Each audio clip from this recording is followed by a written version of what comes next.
What's going on YouTube? Welcome back to the Thomas Gallery.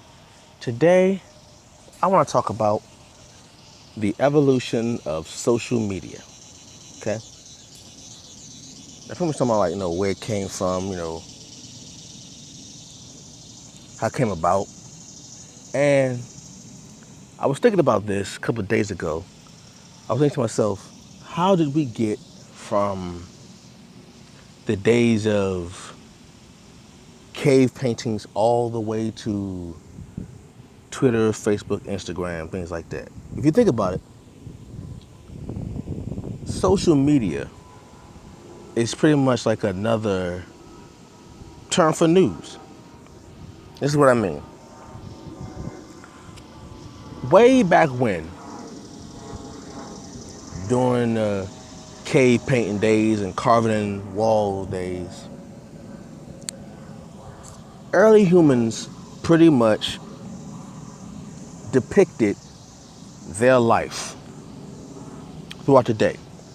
And since back then it was more of a, hunter-gatherer collective group, you had images of what transpired that day for early man. Like if you see images of a group of hunters hunting some buffalo or hunting some kind of bison or something like that on horses.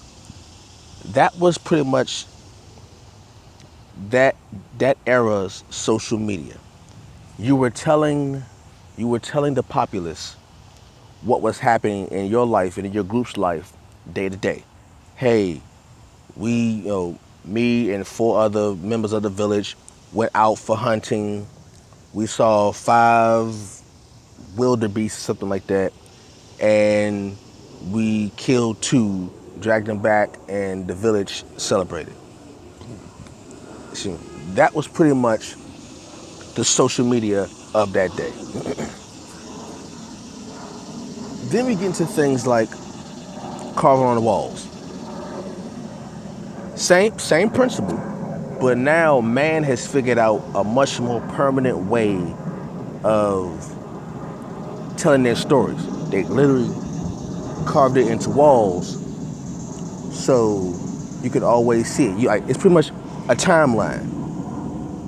And if you go to Egypt, on the walls of Egypt, in monuments and tombs of Egypt, you have a bunch of images carved in the wall of the pharaoh's day-to-day life, the pharaoh's accomplishments, things of that nature. It was pretty much the pharaoh's timeline. If you go on Facebook, you see a timeline. If you look on the walls of Egypt, you basically were looking at Pharaoh's timeline, his Pharaoh Facebook feed. I like that. Pharaoh's Facebook feed. That's what it was. Hey, this day, I decreed that Ra will be the predominant deity throughout the land of Egypt. On this day, I joined Upper Egypt and Lower Egypt. Like, that was written on the walls. Or, on this day, I decree the 42 laws of Ma'at. Things like that. Or on this day, this is the new dynasty. This is the 3rd dynasty. Like that. That was pretty much the timeline of Egypt. And then you go into places like ancient Greece where they had no sculptures, where you would have the story of Heracles. I know people say Hercules, but you say Heracles too. You have a story like a stone carving of Heracles or Greek mythology. Greek mythology was pretty much like the social media of that day. You told stories of your timeline, like the 12 tribes of Hercules. That's like your timeline. That was social media then. Then you have eras like the Renaissance in Europe, or you have like the Moors in Spain in 711 A.D. to 1492. What they spoke about in their renditions, their paintings, their map making, they were pretty much talking about that was the social media of their day. You were telling the day-to-day goings on of that particular area back then. You would do it through paintings. You would say, okay, this is King so-and-so who ruled over this place and did these things. That was pretty much the social media of that day, what was going on. You may skip into places, you may go to, like they had like the town crier. Like you said, like in the medieval times, the town crier, hear ye, King so-and-so decrees that there's a tax increase in, all crops. That was the social media. The town crier was the social media. Okay? Like you say, you see that boy that's standing on the little crate with the scroll or something that's screaming out the daily news. That was the social media. And the same way how rumors go around now, rumors go around there. Like if a king had an illegitimate child, it would be on the social media of that day. Hear ye. King Henry VIII has an illegitimate child by his concubine. Read all about it. Stuff like that. And the rumors will go around the same way how you got rumors now, you had rumors then. You had rumors back then, or you have rumors now. Like so-and-so slept with this person, or so-and-so had a baby by this person, or so-and-so stole this. You had the same thing back then. So they had social media back then doing the exact same thing. It's just a different format.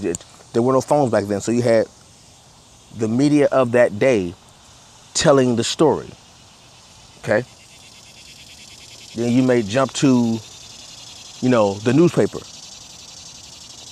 where people would write on paper the news. Or once you invented the printing press, once the printing press was invented, where you had people now have the ability to put their words on paper, like a bunch of paper, without having to write it down.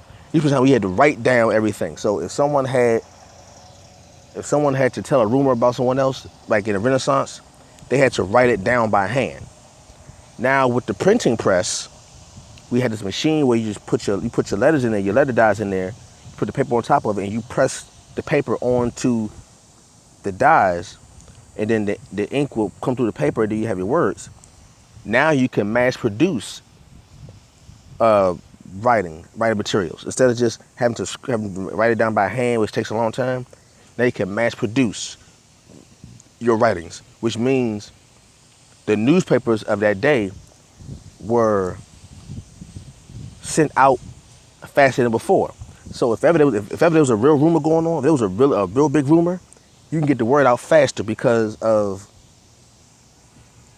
pretty much, the printing press. The same way how you have, you can press send, or you go on Twitter, such and like, I just found out that such and such slept with this person. Send. That was the social media back then. That was the Twitter back then. The printing press was like the beginning of Twitter back then. Now you jump into newspaper, which is pretty much a offshoot of the printing press, which is now you have larger machines printing out news at a faster rate. So now, World War I, World War II, D-Day. Now these things are coming out faster. Now the word is getting out faster. So now you go from that to radio. Now with radio, you can tell the news on the radio. You have the paper, you have the newspaper in your hand, and you also have the news on the radio. So now not only can you see by reading the news, now you can hear the news. Today, Japan dropped a bomb in Pearl Harbor. Such and such many killed during the 40s. That was social media back then. The stock market crashed in 1929. This is the Great Depression. Heard on the news and in the newspaper. Now we skip to the television. When the television was invented, you now have 3 different forms. This is the first time you have 3 different forms of social media. You have the written word. You have the audio, what you heard, the radio. Now you have the visual, television. Okay? This is the first time where social media has been shown in 3 different forms. Okay? Newspaper, radio, television. Okay? What was that? So now you have your news coming at you at a faster rate than ever before. There was no time before those three mediums where you ever had news coming at you that fast. You can see the news, you can hear the news, you can read the news now. So whenever you saw, like if I Love Lucy was on back then, which it was, you saw I Love Lucy in black and white, right? The next day, when you go to work or you see your neighbor, the first thing they would go do is say, "Girl, did you see the episode of I Love Lucy?" "Yes, girl, I did. Did you see what Ricky did?" "Yeah. You know, Lucy's pregnant." "Lucy who?" "Lucille Ball. She's pregnant." "No, she's not pregnant." "Yeah, she's pregnant." "Yeah. Did you know that Lucy and Ricky are actually married in real life?" "Yeah, his name is Desi Arnaz Sr. Lucille Ball and Desi Arnaz are Lucy and Ricky. They're married for real. They're pregnant. Lucy's having a baby." "What? Really?" "Yeah, girl, you ain't heard?" So that was the social media. That was the Twitter back then. Play this. If there was Twitter or Facebook or Instagram back then during the time of I Love Lucy, it would be the equivalent of when Beyonce posted the picture of her being pregnant when she did the famous post where she was pregnant with the twins, or play this, when Beyonce announced that she was pregnant with Blue Ivy during the I forgot what award show was, when she dropped the mic and held her belly, and at the same time when Beyonce did the post where she was pregnant, she did the kneeling down pose and she was holding her stomach. That would be the equivalent of when Lucille Ball was on TV pregnant on I Love Lucy. That's the equivalent. If they had Twitter or Facebook or Instagram or Snapchat back during the time of I Love Lucy, it'd be the same thing when Beyonce announced her pregnancy. It'd be the exact same thing. Like I said, it hadn't changed. Lucille Ball was the Beyonce of that day. Pregnant, famous pregnant woman, actor, musician husband, because Desi Arnaz was a musician. So a lot of things go together. And now we go from that to color TV. Now people say, well, what's the difference between color TV and regular TV? Well, the difference is, back then, TV was black and white. So when we don't have the color added to it, certain scenes can't really be as vibrant as they normally would if there was no color. Like, if you were to show something violent and then there's blood on the floor, but it's in black and white, it won't resonate as much as if you see blood on the floor and you can see the color of the blood. You're like, wow, I can see the color of the blood is visual, it's red, it's vibrant. So color means something. So color TV comes in, and you still have radio, you still have newspapers, but now the color TV's in. So now you can really, really get a visual understanding of how impactful the news was because of the colors added to the scene now. All right, so now let's fast forward some more. Also, I remember you had the telephone. I forgot about this part. You had the telephone. All right, the telephone. Now you can watch your shows.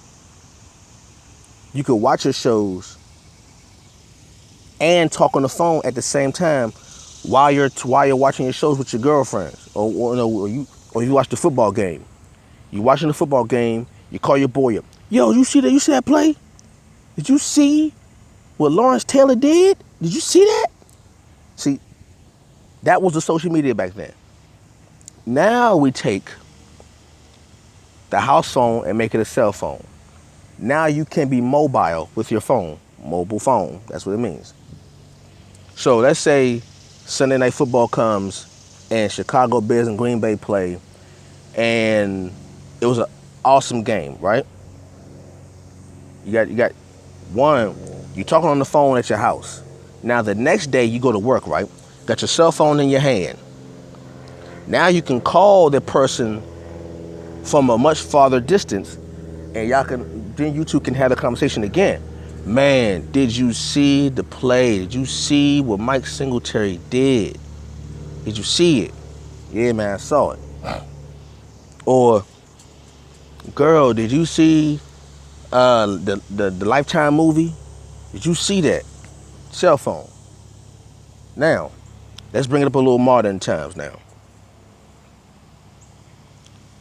Now you have the joining of once separate media. Now you have your news, you have your TV, you have your phone, and you have your radio, all in the palm of your hand. At first you had it on the home computer. The computer, when the computer came up, the computer was the first time you had the joining of all those medias with the exception of the phone. So you had, as the time goes on, you have more mediums being condensed. So now in the 80s and early 90s, you have the computer, the television, and the cell phone. Okay, so it's dwindling down because the technology is becoming more and more powerful. So now you have that. You can do the same thing. You can gossip. You can talk on the phone, watch your TV shows, all that. You could, talk about who got in a fight with who fought who got who pregnant, who cheated on who. You do the same thing. Talk about the news. Now, the phones are becoming more and more advanced. So now you don't need the newspaper. The newspaper you don't need. Now you get your news on your phone.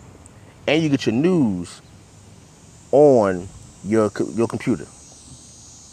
Now we have a laptop, which is a portable computer. Now you can take your computer out of the house and literally put it on your laptop. So I call it laptop. So you could be at a like a Starbucks or something like that, and take your computer, which also doubles as your TV, with you. Okay? So you do your same things. Now let's fast forward. Now you have done something with the cell phone. Now you have taken the cell phone and turned the cell phone into a computer, into a newspaper, into a telephone, all at once. So you no longer need to take your laptop with you. Your phone doubles as a laptop, doubles as a newspaper, double as a phone, double as a radio. Well, not double. You now have your radio, you have your phone, you have your television, you have your newspaper, all in the palm of your hand. So now you have these social media sites where you have social media sites that now bring together news and the social constructs of human beings are social creatures by nature. We are social creatures by nature, humans are. So no matter how much we say we don't like people, human beings survive much better when we are in groups. When humans are in groups, we do better. Okay, so social media. You take, now what you could do is, I can now talk to somebody literally across the world. At one point in time, you couldn't do that. At one point in time, you had to send a letter or ride on horseback. At one point in time in human history, other humans didn't know that humans existed. At one point in time in human history, groups of people didn't know that other groups of people even existed. until they met. Columbus didn't know that there were people on the other side of the world. He didn't know until he got here and said, who are these people? Nowadays, there are 7.5 to 7.8 billion people on the planet. We now have the capacity to communicate with every single person on the entire planet. Never has that been done before in human history. At such a fast rate. I can, in the matter of seconds, send out a post that thousands of people can see in a matter of seconds. I could do that now. At one point in time, it may take humans years to reach 1,000 people to tell them the news. It may have taken months and years for 1,000 people to hear about one piece of news. Now, all I have to do is say, today, I'm hungry for some pizza. Type it in and press send. And the moment I press send, thousands of people, literally thousands of people, can see that I want pizza today in a matter of seconds. Or when I upload this video, when this video uploads on YouTube, hundreds of people can see this video in a matter of seconds. That's unprecedented. That's never been done before. So the evolution of social media, like I said, human nature hasn't changed because humans have been doing what we do now with social media. Humans have been doing since we were able to speak. The moment humans were able to speak or write something down, that was the beginning of social media. The moment humans were able to write and speak, that was the beginning of social media. And from that very moment, it has not changed. Human nature has not changed. The medium has changed. The way in which we convey our media has changed. The medium has evolved. The thought process of human beings has not. We do the same things now that we did 500 years ago, 1,000 years ago, 10,000 years ago, 100,000 years ago. The moment human beings gained the ability to speak and write, that was the beginning of social media. Okay? So that's all I got on that one. Thank you all for listening. Hope you enjoyed my little message. Leave a comment down below. Like, comment, subscribe, and share. And I'll catch you all later. Peace.